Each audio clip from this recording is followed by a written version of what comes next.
Donc, écoutez, je suis Eric Leven, je suis journaliste pour Archimag et responsable de l'agence digitale. Et je suis accompagné, comme la semaine dernière, d'un expert du DAM, en la personne de Frédéric Sanui, qui est fondateur et CEO d'Activo Consulting. Bonjour Frédéric. Bonjour Eric et bonjour à tous.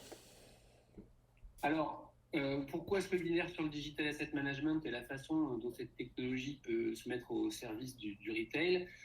Alors d'abord, évidemment, un peu comme la semaine dernière, parce que cette période se prête à la réorganisation de nos méthodes de travail et par voie de conséquence à la révision de nos outils.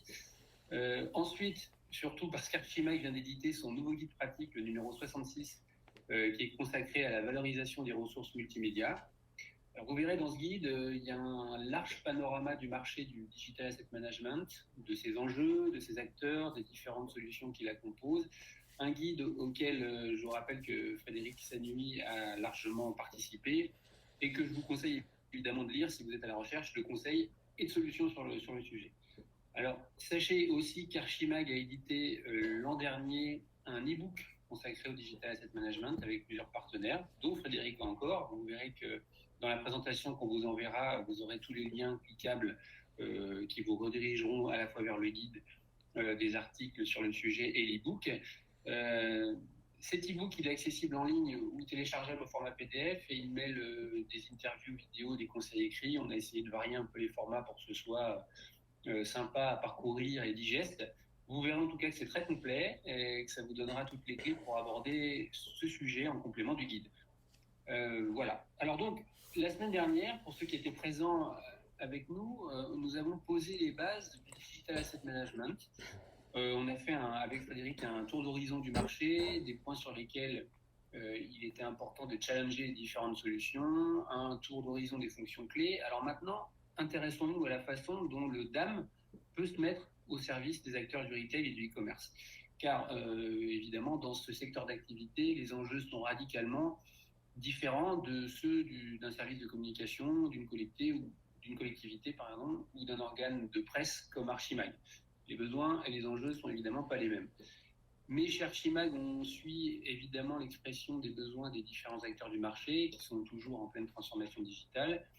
Et donc, on va parler aujourd'hui de DAM, mais aussi de PIM. Alors, le PIM, c'est le Product Information Management, car pour alimenter les canaux de commercialisation des produits sur les sites e-commerce, les marketplaces ou les catalogues en ligne, c'est bien le PIM qui pousse les données produits vers la plateforme et le DAM qui alimente le PIM avec des visuels et des médias qui sont à jour et au bon format. Le DAM, finalement, ce n'est qu'une sous-couche invisible qui permet d'alimenter ce fameux PIM avec des visuels des produits. Mais le DAM peut aussi créer son propre canal d'export pour alimenter directement aux médias les sites de vente en ligne. Parce qu'on est tous conscients, aujourd'hui, le retail, le e-commerce, ça ne peut pas se faire sans visuel des produits. Les acheteurs, les acteurs du secteur savent très bien que les consommateurs ils n'achèteront pas un produit s'il n'y a pas de visuel. Donc voilà pourquoi ils alimentent toujours les plateformes de photos, de vidéos, de vues à 360, etc. Peu importe, tant que le produit en question peut être vu sous toutes les coutures. Alors, bon, reste maintenant à savoir comment suivre et gérer tous ces assets, tous ces visuels et comment alimenter un site ou un catalogue en ligne. C'est là que se pose la question de la place du DAM par rapport au PIM dans cette gestion.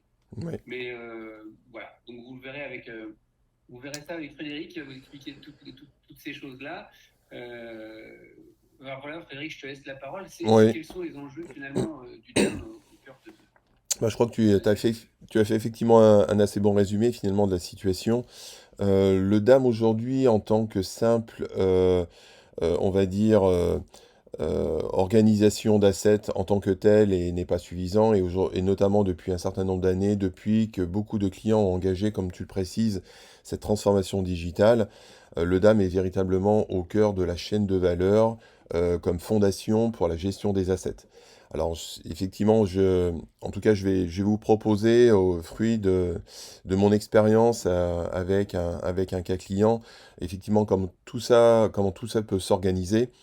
Que effectivement, on est dans une topographie où chacun va avoir son rôle. Au sein de l'entreprise, on a toujours différents systèmes d'information, d'où l'importance du PIM en agrégation de data. Mais le DAM sera vraiment le moteur des assets pour distribuer ce contenu.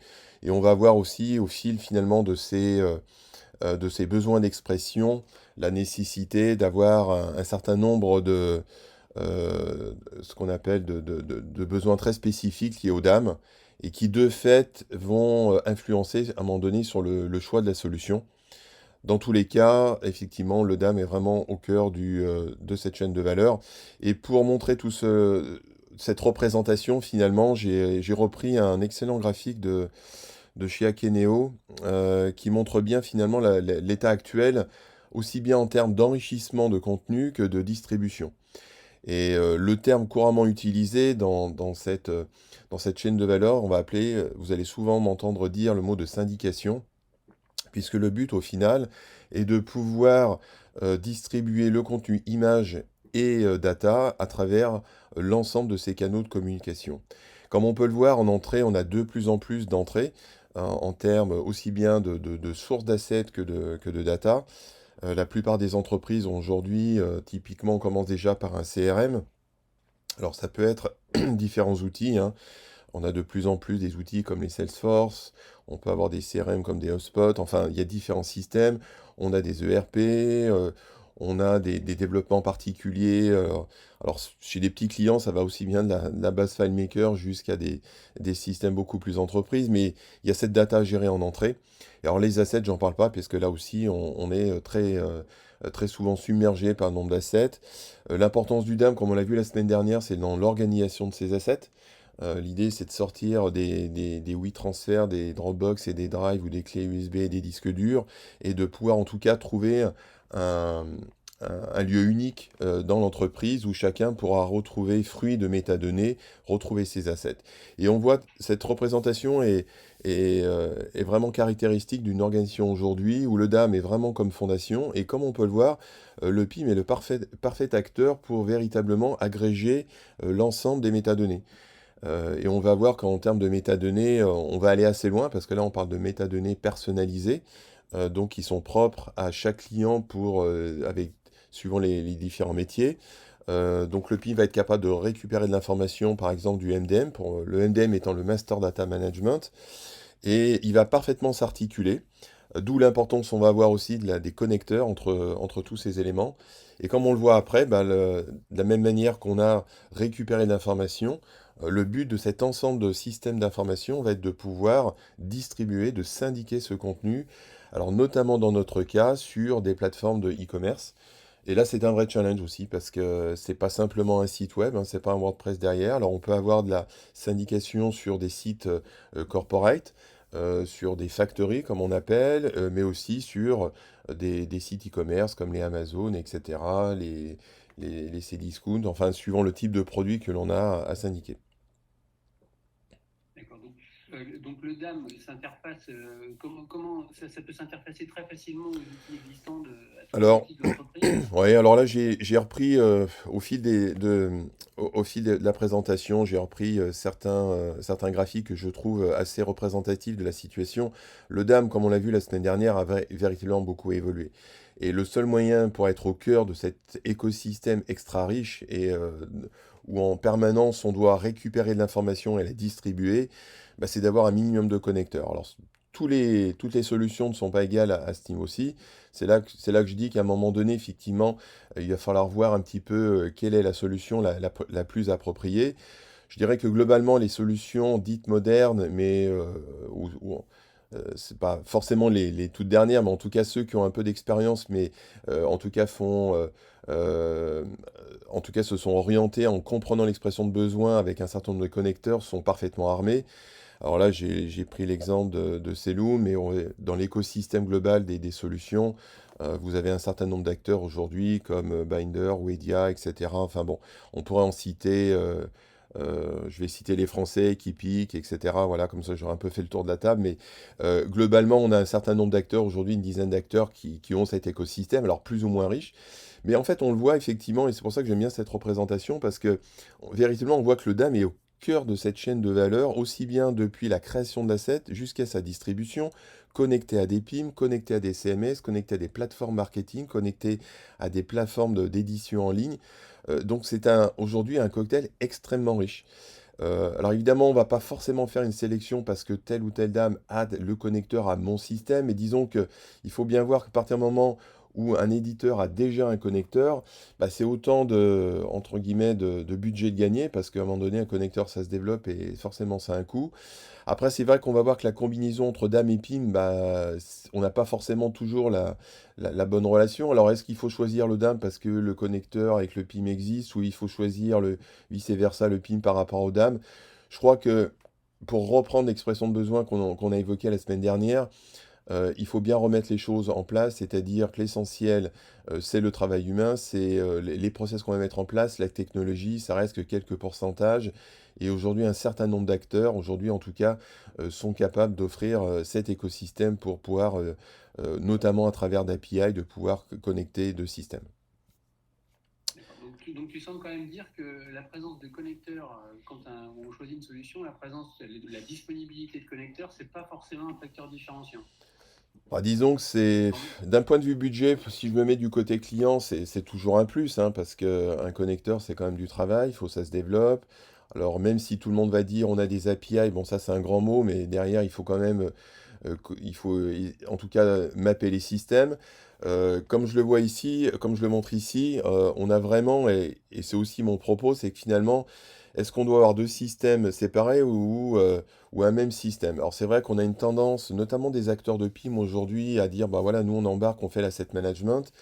À ce niveau-là, moi je dis toujours attention.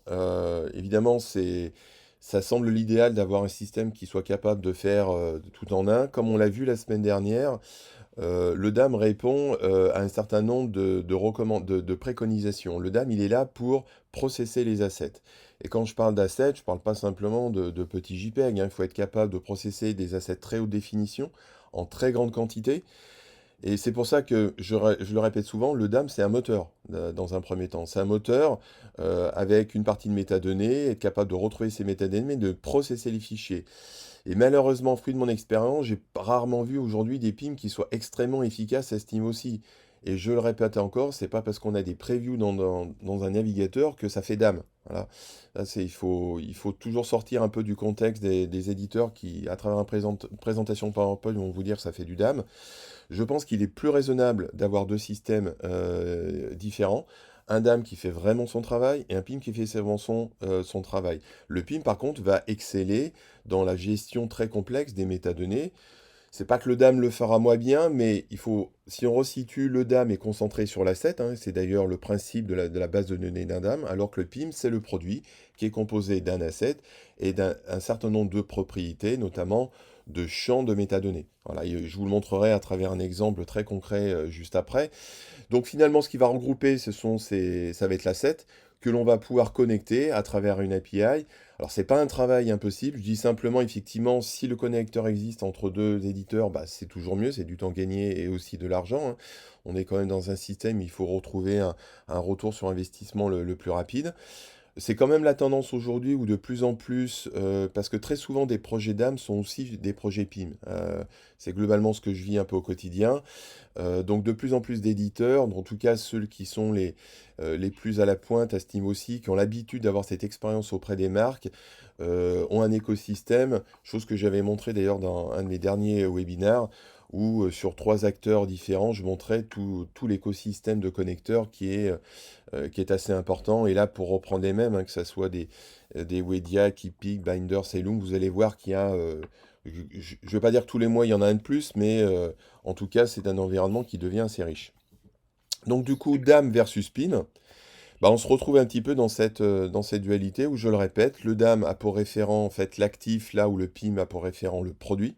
Voilà.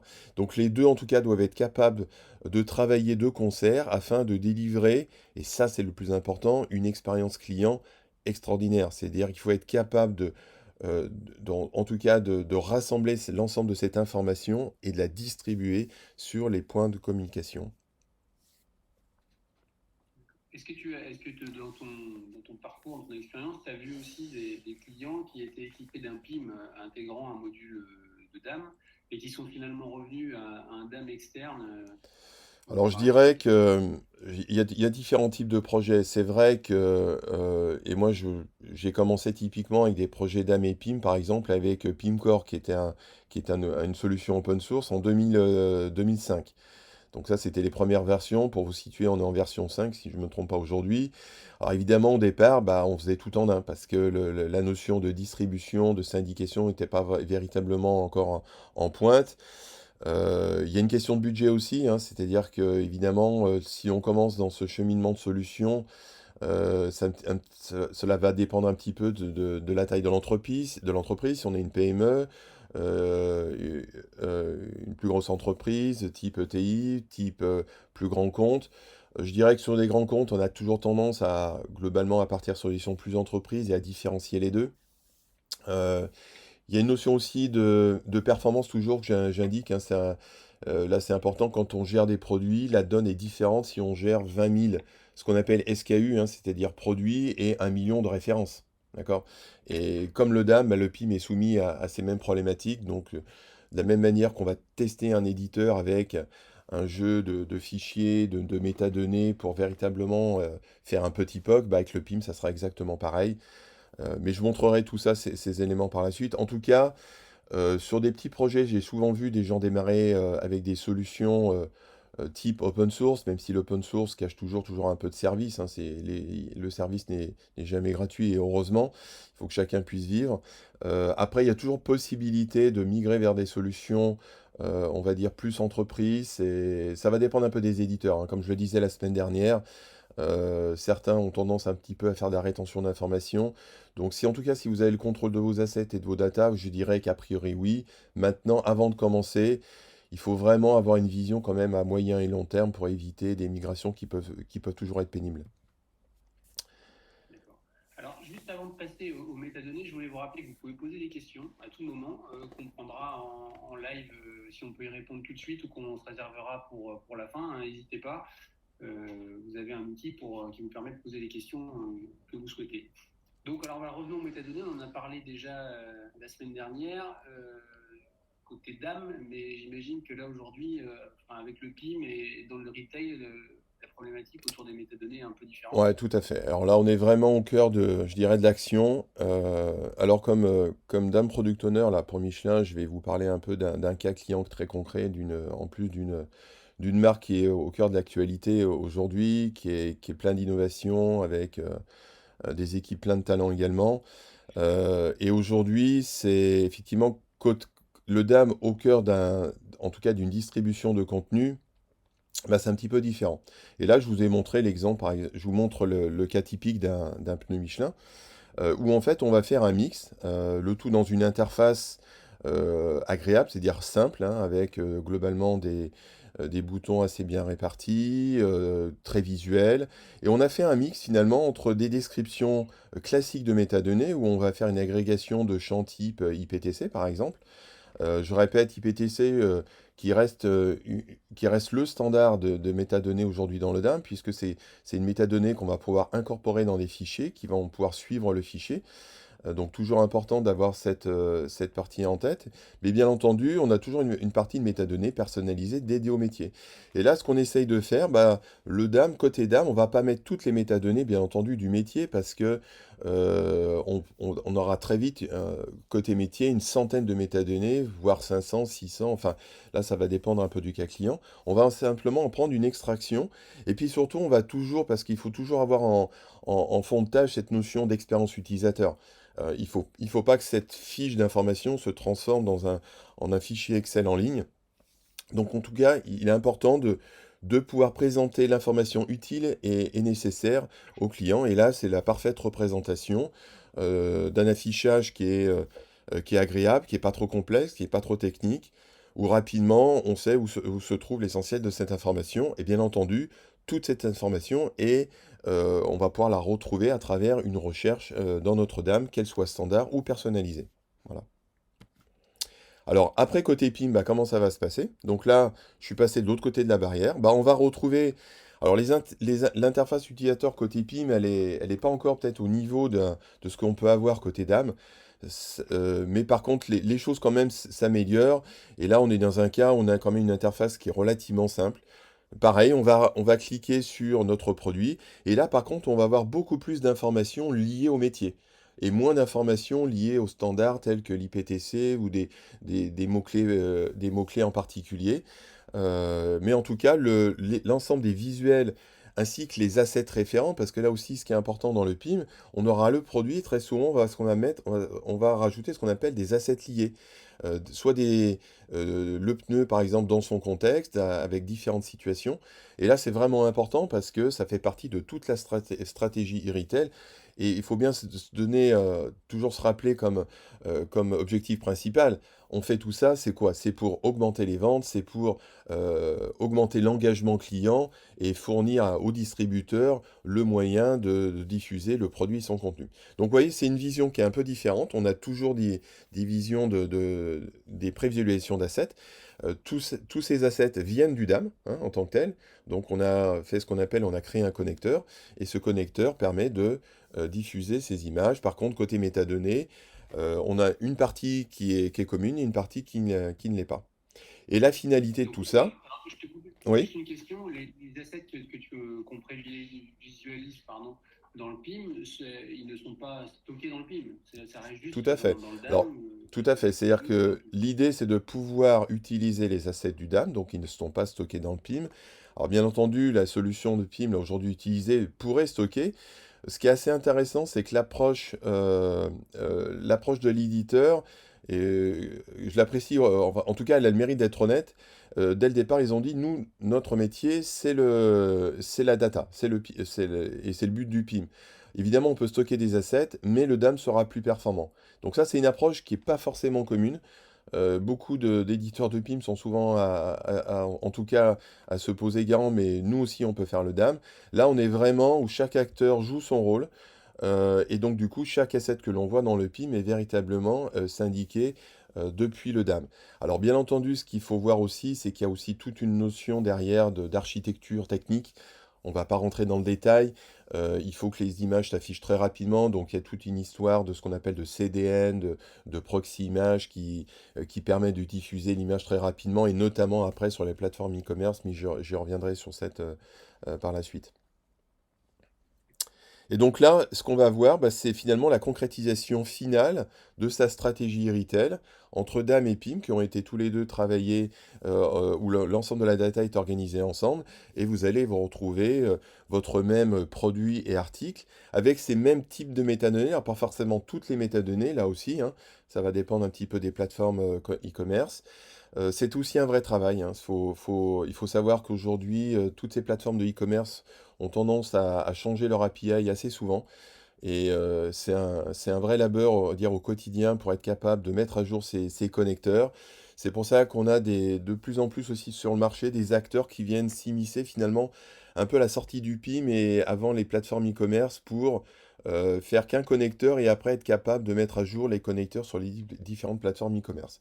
En tout cas, ce que j'ai voulu vous montrer sur ce cas client, c'est que finalement on a le DAM, on a le PIM, et ce cheminement de métadonnées, aujourd'hui, il est parfaitement organisé depuis la création de l'asset jusqu'à sa distribution. Voilà.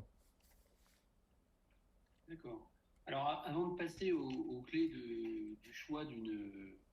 Ah non, c'est vrai qu'on a aussi la partie CMS, pardon. Mais alors, je voulais vous proposer à tous une petite question, puisque vous êtes certainement plusieurs à suivre, à vous être inscrits aux différents webinaires. Alors, je vous soumets la question, je vous laisse quelques instants pour y répondre. Voilà, je lance ce sondage. Je vous demande si vous seriez intéressé par une formation plus complète sur le sujet, si vos webinaires vous suffisent ou voilà, ou si vous avez besoin de plus d'informations là-dessus. Alors, je vous laisse quelques instants. Je vois que vous êtes, allez, les trois quarts ont dit oui ou non. Voilà, et je vous dirai après ce qui en ressort. Allez, encore quelques secondes. Alors, pour les derniers qui sont devant leur café. Alors, allez, 5, 4, 3, 2, 1, on dit que on ferme le sondage. Tout le monde a voté, je vous diffuserai les résultats à la fin. Donc, alors maintenant, le lien avec le lien avec les CMS, on a évoqué le PIM, maintenant la place du CMS Alors, par rapport aux dames ouais, alors et le CMS. comme je le précisais, c'est qu'effectivement, dans beaucoup de cas, on va être distribuer cette information sur des plateformes e-commerce, mais notamment beaucoup dans le cas de B2B, ce qu'on appelle, beaucoup de e-retailers vont gérer eux-mêmes en fait des portails de vente de leurs produits. Et là, pour le coup, le CMS est le parfait agrégateur du portail de la marque en tant que tel.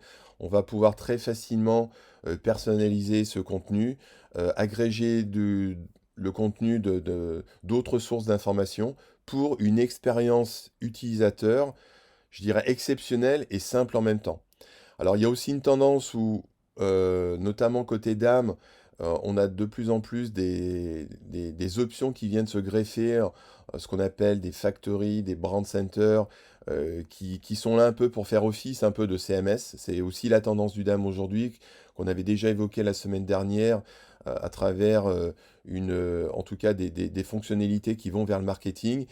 Maintenant, aujourd'hui, les CMS, alors bien entendu, parmi les CMS, tout le monde connaît les WordPress etc., qui sont plutôt des WCP. Le CMS entreprise en tant que tel aura des capacités, et c'est un petit peu ce que j'ai voulu montrer avec un cas d'exemple là aussi que je trouve en iconographie assez intéressant, qui est une solution Jaya, une solution open source. Et en fait, ils arrivent à monter finalement ces différentes portails, ces factories, basées sur des sources d'information. De la même manière que le PIM venait chercher de l'information, venait chercher les assets à travers un connecteur, bah, le CMS va aussi être capable de venir chercher ces connecteurs, ces assets à travers un connecteur. Et donc on voit de plus en plus dans les CMS entreprises, effectivement, cette connexion, cette dualité entre le DAM et le CMS, bien entendu au profit de l'expérience utilisateur.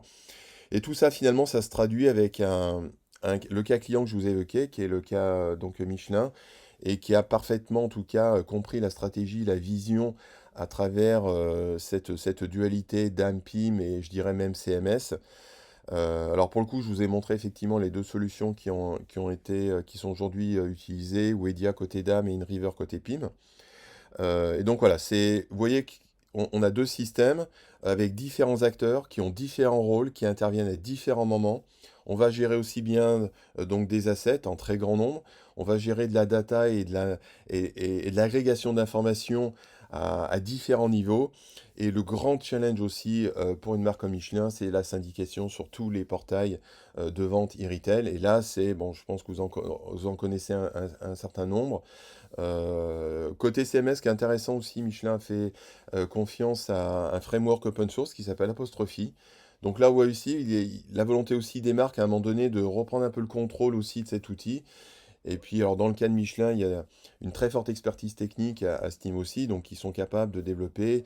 Et pratiquement en un an, ils ont redéveloppé sur un- un framework open source pratiquement 200 sites internet. Donc c'est un joli exploit en termes de retour sur investissement, en termes d'expérience client. Mais tous ces sites vont hériter, alors ça c'est un travail qui est encore en cours, vont hériter de l'agrégation d'informations issues du DAM, issues du PIM. Et aujourd'hui, on a donc deux éditeurs et un client, et tout le monde travaille en parfaite symbiose. Et ce que j'ai aussi tendance à le dire, puisqu'on parle d'expérience client, mais le tout aussi pour un retour sur investissement exceptionnel, parce que globalement, on va être sur un retour sur investissement extrêmement rapide au regard des solutions choisies. Voilà. Et chez Michelin, justement, dans le DAM, il y a de tout. Il y a du packaging, des visuels, des Alors, vidéos, toute la partie l'essentiel, commerciale. l'essentiel des assets, bien entendu, sont des assets liés à la promotion des produits. On a aussi beaucoup d'assets liés à la compétition, puisque vous savez tous que Michelin est fortement impliqué aussi bien dans les rallyes que dans les MotoGP, que les formules et la Formule E, ce qu'on appelle. Donc il y a beaucoup de travail aussi d'illustration, beaucoup de vidéos aussi.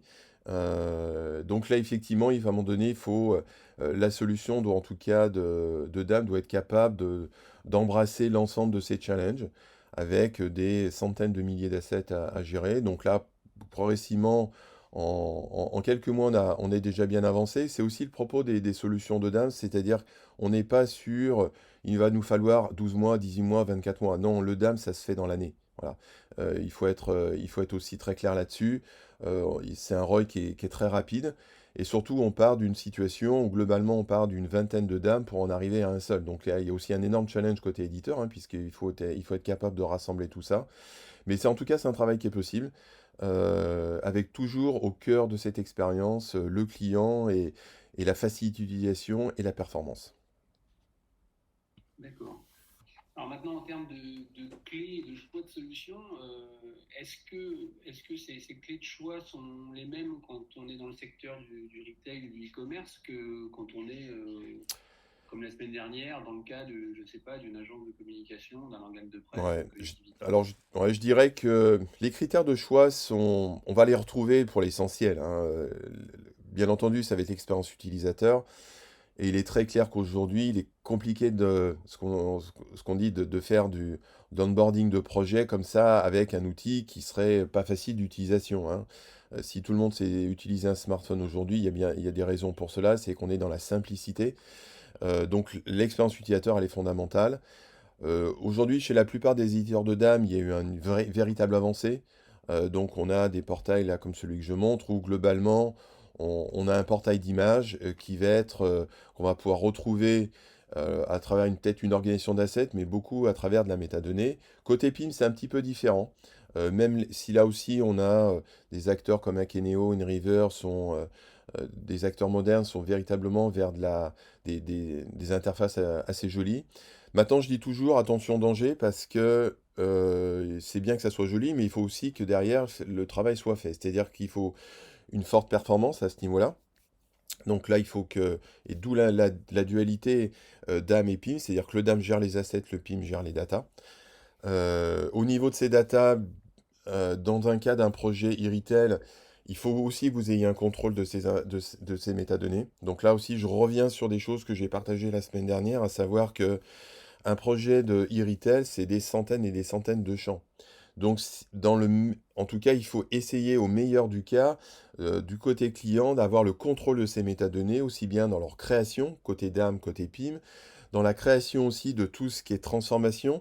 Chose que j'ai peut-être oublié de mentionner, c'est que d'un seul produit, il va falloir créer ce qu'on appelle une dizaine, voire une trentaine de transformations, de rendition en ce qu'on appelle en anglais, c'est-à-dire depuis le même visuel, faire X versions à différentes tailles, différentes résolutions. Puisque les sites internet, les plateformes e-commerce sont chacun, il faut faire la grande image, la petite image, etc. Donc là aussi, d'où l'importance du DAM, mais aussi d'où l'importance pour l'utilisateur d'avoir le contrôle sur ces paramètres. Donc là, j'insiste aussi fortement, au moment du choix, important d'avoir le contrôle de ces paramètres-là, en tout cas pour aussi à être le plus efficace en termes de budget. Ce type de projet, comme on l'indiquait dès le départ, c'est un projet qui se nourrit de son écosystème.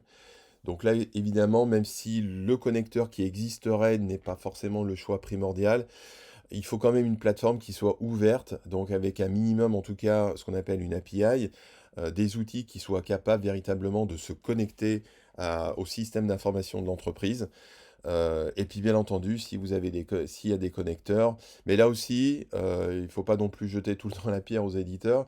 Il y a quand même un véritable effort qui est fait depuis quelques années. Et en tout cas, un certain nombre que j'ai cités aujourd'hui ont un cocktail de connecteurs. La sécurité est également importante. Il faut bien s'imaginer pour des clients dans ce type de marché, la sécurité est extrêmement importante. Pourquoi? Parce qu'on a une partie finalement de la base client qui est exposée sur les sites internet. On parle de connecteurs, on parle d'API, c'est très bien, mais c'est aussi des maillons d'ouverture. En tout cas, ce sont des possibilités d'ouverture, donc ce sont des chaînons possibles, des failles possibles de sécurité. Donc là, c'est également très important d'être en parfait contrôle tout au long du cycle de vie de l'asset, ce contrôle et cette sécurité. On a aussi un certain nombre d'outils aujourd'hui qui peuvent nous aider aussi à suivre le parcours de l'asset. Je ne l'ai pas mentionné là parce que c'est un petit peu optionnel, mais on en a parlé la semaine dernière sur tout ce qui est Digital Rights Management. On a la capacité aujourd'hui aussi de raccrocher ce qu'on appelle une sorte de copyright un peu transparent qui nous permet aussi de suivre un petit peu les assets. Voilà, donc, et aujourd'hui, on a un certain nombre de solutions.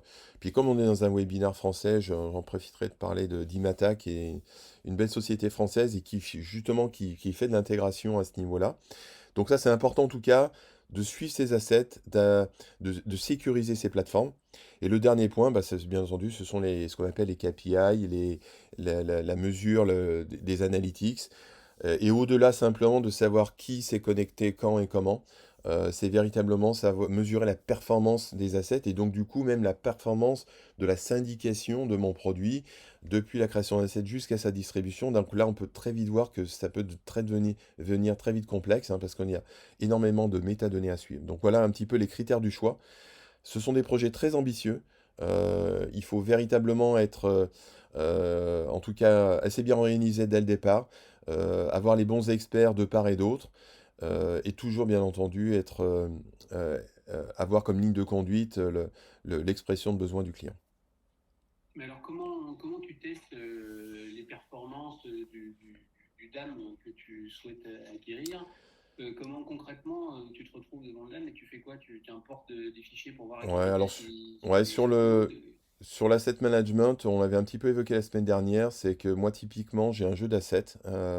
C'est pas que je crois pas les éditeurs dans leurs tests, mais très souvent, les démonstrations sont faites avec des visuels, on va dire, relativement légers. Donc là, il ne faut pas hésiter. Moi, j'ai toujours un jeu de photos très haute définition, de TIFF, de PS, de PDF un peu complexe. Et on le verra d'ailleurs la semaine prochaine dans un prochain webinaire lié aux dames et au packaging, que c'est un vrai challenge pour la plupart des éditeurs de dames d'aller prévisualiser un fichier PDF, typiquement dans le cas du packaging. Après, on peut avoir des fichiers PDF multipages, avec plusieurs milliers de pages. La partie recherche, il y a des choses très simples, hein. Très souvent, notamment dans le travail que je fais aussi avec la Dame Foundation, la première chose qu'on fait, on prend un asset, on le upload on le téléverse, on va dire, pour dire français, dans le système. On a quelques métadonnées PTC. Si on ne trouve pas l'asset, c'est un petit peu compliqué. Donc là, déjà, on peut s'apercevoir de choses. Donc il y a un certain nombre, en tout cas, de tests que l'on peut faire. Se baser aussi sur des démos scénarios, ça c'est quelque chose en tout cas, que j'aime bien faire, que je donne très souvent à faire lors d'un RFP. On ne fait pas une démo bête en tant que telle. Et suivant le contexte, hein, toujours lier le contexte, le content in context, c'est-à-dire la gestion de contenu dans le contexte du client. Proposer un petit démo scénario, ce qui permet aussi de voir l'aptitude de l'éditeur, au-delà de simplement de vendre une solution avec des fonctionnalités, de voir son aptitude à comprendre le métier. Et ça, je dirais que c'est presque tout aussi important parce qu'à un moment donné, dans le projet, ce qui va compter, c'est l'expérience. Voilà. Et c'est pas forcément que la technologie. Et pour le PIM, on a aussi d'autres moyens de tester en termes de ce qu'on appelle de gestion de métadonnées. Alors, on peut avoir tout ce qui est aussi import Excel. Il y a aussi toute la flexibilité autour du modèle, ce qui est extrêmement important parce que c'est un modèle de métadonnées qui doit être capable d'évoluer dans le temps. Une partie aussi, bien entendu, d'expérience utilisateur. Côté PIM, on va être beaucoup dans ce qu'on appelle des dashboards, c'est-à-dire des tableaux de bord qui très rapidement vont être capables en un coup d'œil, de voir la situation et la syndication de mes produits. D'accord. Alors, mais c'est quoi, en quelques mots, un démo scénario? Alors, un démo scénario, en fait, c'est un ensemble d'actions, mais qui relève complètement de l'expérience client. Pour vous donner un exemple, à la Dame Foundation, on a pratiquement une trentaine de démos scénarios, qui va être gestion de la marque, gestion de la marque dans un contexte marketing, dans un contexte packaging, un contexte retailer, un contexte flux image photo. Donc, on a comme ça une trentaine de démos scénarios avec de différentes étapes. Et l'idée finalement, c'est d'être avec une solution, d'être capable de remplir cette tâche. Voilà. Et je trouve que c'est quelque chose qui est beaucoup plus valorisant parce qu'on est quand même beaucoup plus proche du cas concret client. Bien entendu, c'est des démos scénarios qui peuvent être un peu adaptés au contexte, mais en tout cas, typiquement, par exemple, dans le cas que je vous évoquais avec Michelin, ben, on a fait ce démo scénario avec une gestion de campagne, on upload des assets, on doit les syndiquer à travers un CMS, après on doit les envoyer sur une plateforme, donc il y a eu tout un jeu de travail, au-delà de simplement je upload, je recherche, je retrouve, merci, au revoir, et puis on passe au suivant. Donc en tout cas, le but de ces démos scénarios, c'est véritablement de remettre l'expression client au cœur du besoin. Et ça, je pense que c'est extrêmement important. D'accord. Alors maintenant, on s'attache aux tendances. Est-ce que là encore, les tendances dans ce domaine particulier sont différentes que dans le domaine classique de la com, du marketing ou pas? Est-ce Ouais. que la sécurité, alors je vois que la sécurité est encore au cœur Ouais, tout à au fait. Je cœur crois qu'en fait, on retrouve un petit peu les éléments du choix, c'est-à-dire que on va d'abord privilégier, bien entendu, l'écosystème et la capacité à s'intégrer à des systèmes d'information. Là aussi, je dirais qu'au globalement, aujourd'hui, vous avez une cinquantaine de solutions d'âme qui savent gérer des assets. Et peu importe la solution, je sais que de temps en temps, on me dit, ah tiens, vous avez oublié de me citer, etc. Peu importe, l'essentiel, c'est le contenu, c'est les images, ce sont les métadonnées. Maintenant, dans un contexte tel que le retail et cette syndication de contenu, il faut bien entendu, on est obligé de se pencher sur cet écosystème, sur les API. Là aussi, euh, c'est un peu technique, mais il faut aller vérifier si on est capable, si l'API est véritablement capable de répondre, en tout cas aux défis de ce contexte.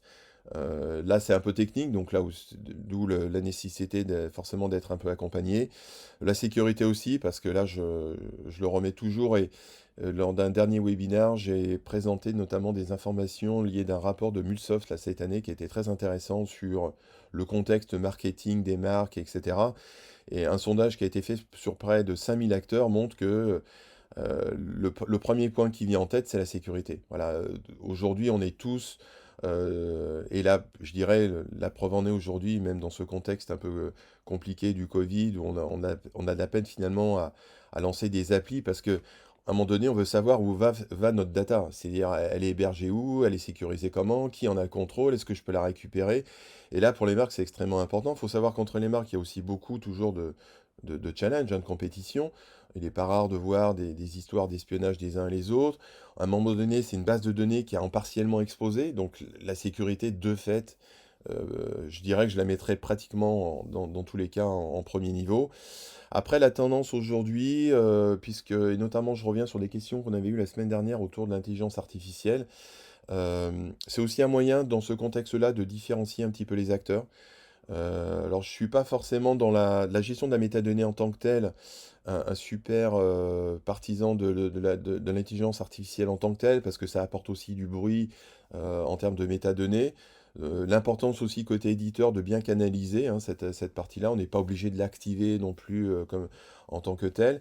Maintenant, c'est vrai que certains éditeurs travaillent de plus en plus sur ces outils d'intelligence artificielle, ce qu'on appelle de machine learning, pour améliorer, et je préfère ce terme-là, améliorer l'expérience client. Ça va être par exemple la capacité de comprendre le besoin d'un utilisateur qui se connecte souvent à la plateforme et de proposer un environnement qui lui convient le mieux. Ça va être la notion de workflow, c'est-à-dire de process où on va être capable d'analyser de la data en temps réel. Donc là, on est vraiment dans le contexte du e-retail et fruit de cette data qui est un petit peu une agrégation d'informations issues d'un ERP, d'un CRM, etc. Et ben de faire en tout cas une synthèse à travers des KPI. Donc là, parfaitement, l'IA et le machine learning peuvent apporter un véritable plus. Et là, du coup, quand on met tous ces éléments bout à bout, hein, entre la sécurité, l'écosystème, ces process de validation un peu intelligents, la semaine dernière, je parlais par exemple de gens comme chez Content Square, qui travaillent beaucoup sur le parcours client dans une interface web. Et je crois que là aussi, ce sont des éléments qui aident. Il faut toujours penser expérience client. Et cette expérience client, elle est vraiment importante et la technologie peut nous aider. Et par exemple, des gens comme chez Content Square, là aussi que l'on voit de plus en plus s'intégrer dans des solutions d'AM et PIM, peuvent apporter leur pierre à l'édifice. Donc voilà, c'est un petit peu les tendances que l'on voit. Et surtout, le plus important, c'est qu'on a de plus en plus d'acteurs. Donc, qui dit plus d'acteurs, dit plus de choix. Donc, forcément, en tout cas, plus de possibilités pour les clients de choisir la bonne solution. D'accord. Alors, ce que je me demande quand tu parles d'intelligence artificielle, c'est que le sujet, on l'avait abordé assez largement dans l'e-book dont je vous parlais au début et des fonctionnalités un peu waouh que promettaient ou que promettent aujourd'hui les différentes solutions de DAM, la reconnaissance de visage, etc., l'identification un peu automatique, reconnaissance de forme, de couleur, d'objet, et j'en passe. Mais finalement, là, dans ce domaine-là, est-ce que, dans les solutions que tu connais, est-ce que l'intelligence artificielle, ça aide vraiment aussi bien à l'indexation à l'automatisation peut-être des opérations ensuite, ou est-ce que c'est... Alors, je dirais que côté, par exemple, côté dame, là, dans notre cas, oui, ça aide. Typiquement, vous mettez une vidéo, vous avez un speech-to-text automatique qui est fait. Mine de rien, c'est pas inintéressant. Ou alors, vous allez être capable, il y a une utilisation intelligente de l'intelligence artificielle, là, par exemple, côté dame, qui est la reconnaissance des visages. Et il y a une notion de droit à l'image par rapport aux personnes. Donc, on peut créer, par exemple, typiquement, automatiquement, une collection. On a reconnu un certain nombre de visages. On va créer une collection, entre guillemets, qu'on va mettre de côté, afin en tout cas, de valider les assets avant de les publier. Donc là, c'est typiquement d'usage qui peut être intéressant. Maintenant, voilà, il faut aussi, c'est un petit peu comme un levier, notamment par rapport au moteur de recherche. On est dans un contexte métier où la donnée est vraiment métier. Et l'intelligence artificielle, pour ne pas reciter une énième fois la Luc Julia, qui disait qu'effectivement, bah, il faut de la data pour apprendre. Ça, je le confirme. Que ça peut mettre du temps, qu'il ne faut pas forcément activer les choses tout de suite. Je conseille davantage d'abord de travailler sur son propre vocabulaire, sur ses propres thésaurus. Ça me paraît beaucoup plus important dans un premier temps pour avoir une recherche efficace. Et progressivement, parce que là aussi, c'est pas du 1 ou du 0, il faut voir suivant les solutions, mais en tout cas, progressivement, apporter cette expérience d'AI et voir un petit peu comment le système va se comporter. Voilà. Alors là, il y a la partie métadonnées, et puis il y a la partie que j'ai évoquée sur plutôt la partie expérience utilisateur à travers des workflows, de l'automatisation ou de l'analyse de data temps réel qui elle, de fait, peut apporter directement une plus-value. D'accord. Et alors, maintenant, quel conseil, pour terminer, tu pourrais donner à ceux qui nous écoutent et qui hésitent à se tourner vers des solutions de DAM? Est-ce que, je ne sais pas, est-ce qu'il y a des temps de déploiement particuliers? En combien de temps on peut déployer une solution et tout connecter? Alors, Comment ça se je passe? dirais que, bon, tout ça, bien entendu, c'est fruit du cas client. Chaque cas client est différent et il est compliqué en tout cas, d'appliquer une loi générale à tout le monde. Sur les projets d'âme, et bon, et j'en ai quand même fait quelques-uns sur ces dernières années, je dirais que globalement, je dis toujours, dans l'année, on doit être capable en tout cas de démarrer et de finir un projet d'âme. Alors on est toujours dans une évolution, hein, c'est-à-dire que fruit d'évolution, de la roadmap de l'éditeur, on va toujours essayer d'améliorer cette expérience client, et ça c'est important. C'est important que le client soit impliqué dans cette roadmap. Ça, c'est important au niveau de l'éditeur, parce que, comme le disait Steve Jobs il y a une vingtaine d'années, le meilleur moyen d'enrichir son expérience et son logiciel, bah, c'est de pouvoir se nourrir d'expérience du client. Voilà, donc ça, c'est plutôt le message pour les éditeurs. Mais en tout cas, c'est un projet qui peut être fait dans l'année. C'est un projet aussi qui doit être parfaitement maîtrisé en termes d'équipe, c'est-à-dire ne pas hésiter. Moi, je conseille toujours en tout cas, avoir des équipes dédiées à la gestion de ces métadonnées, même si on voit de plus en plus maintenant un certain nombre d'éditeurs qui proposent ce type de service. Sur le PIM, par contre, ça va être différent. C'est un projet qui est quand même plus long. Il faut aller construire le data model. Ça se fait pas en quelques journées. Ça va dépendre du client, des différents départements, ce qu'on appelle les business lines qui vont devoir être adressés, qui ont forcément une expression de besoin un peu différente, avec des canaux de communication qui peuvent être très différents.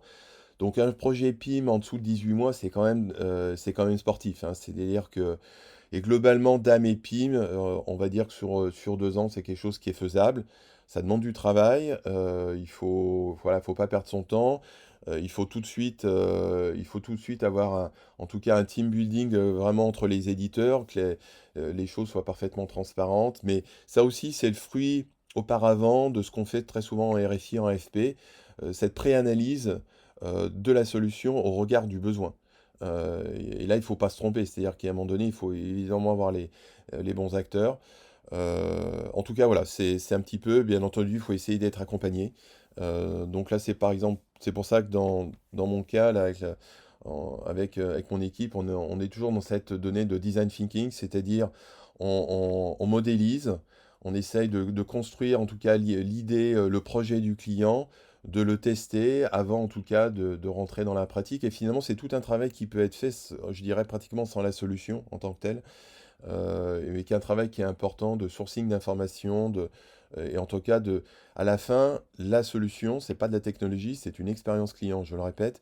Et à ce niveau-ci, voilà, il faut vraiment être très vigilant sur ce point. Ouais, très bien.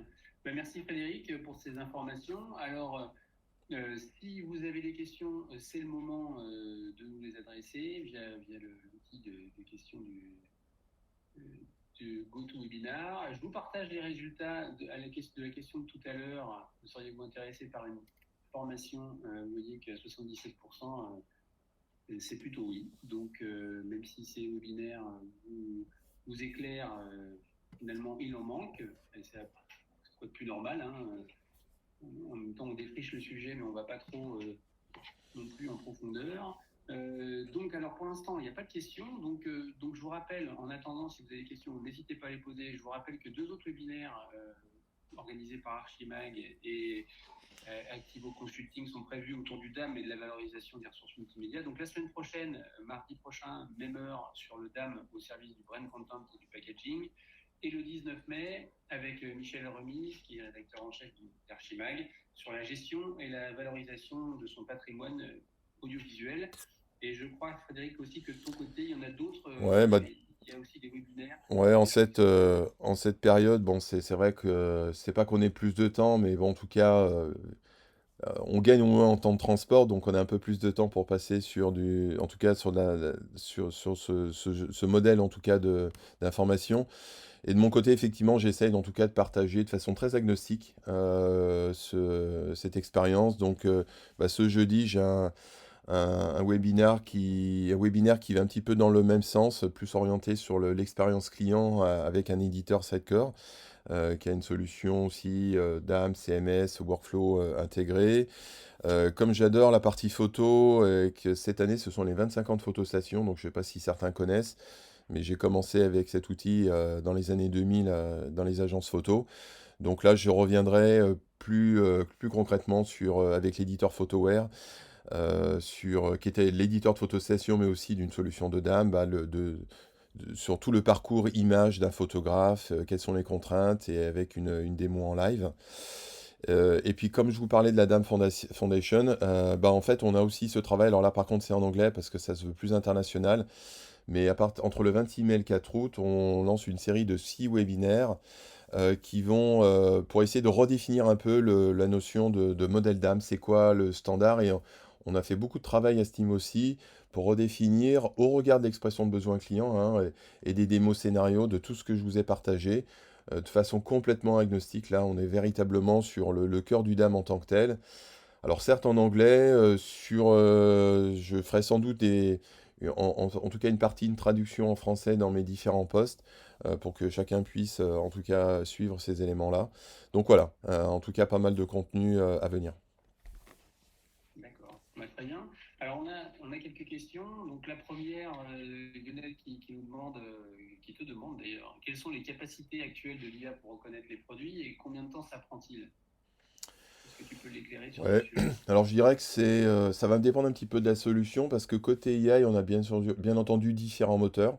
On a d'un côté les solutions basées sur Microsoft, on a celles d'Amazon, on a celles de Google, on a aussi des moteurs comme Clarify qui sont plus indépendants, ou en tout cas, on a globalement 6-7 solutions à peu près sur le marché à disposition.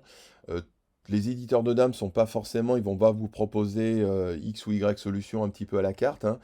Ceux qui sont globalement sur Azure, bah, vont vous proposer bien entendu le moteur de reconnaissance de Microsoft. Sur Google, ils vont proposer Google Vision, et sur Amazon, ils vont vous proposer AWS Recognition.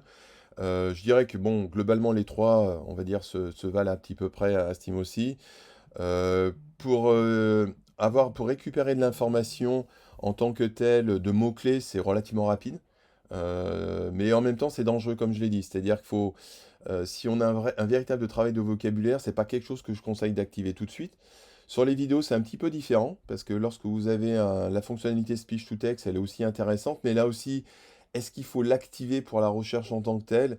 Tout ça, ce sont des choses qui sont à caler, alors soit à travers des sprints avec l'éditeur, soit en tout cas, il faut y aller de façon avec un peu de parcimonie à ce niveau aussi. Mais globalement, les choses vont de plus en plus vite. Bien entendu, plus vous avez d'assets, alors le nombre, quel est le bon nombre, c'est compliqué à dire. En tout cas, c'est très souvent plusieurs centaines de milliers d'assets pour avoir un niveau de performance assez intéressant. Bah, je vous conseille d'ailleurs le livre de Luc Julia qui est L'intelligence artificielle existe-t-elle, qui est le CTO de Samsung en France et qui a fait beaucoup de benchmarks là, à Steam aussi. Donc voilà, mais enfin, c'est compliqué de donner un ordre de grandeur en tant que tel. C'est globalement de plus en plus rapide, mais si on veut une donnée qualitative, il faut quand même un peu de data. Voilà. D'accord, très bien. Alors, il y a une autre question à laquelle on a le temps de répondre. Est-ce que parmi tes clients, tu en as qui travaillent sur de l'image orientée patrimoine, reportage, mais qui utilisent un DAM pour cela? Alors, moi, je réponds juste un truc. C'est effectivement dans le guide, vous verrez qu'on a plusieurs cas d'usage de ce côté-là pour une utilisation d'une solution de DAM pour vraiment une gestion patrimoniale euh, des assets.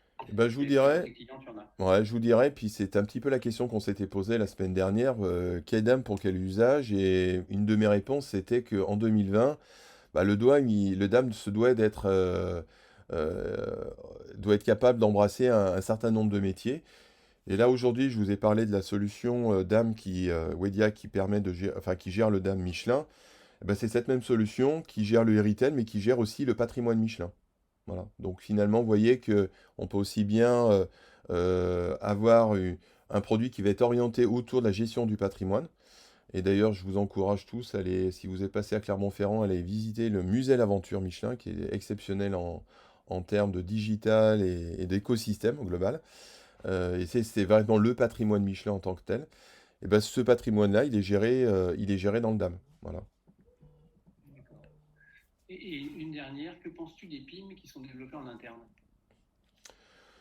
Bah, j'ai vécu cette expérience-là, notamment en agence. Je dirais que il y a quelques années, c'était bon, pourquoi pas, parce que l'offre n'était peut-être pas tout à fait la même que celle que l'on a aujourd'hui.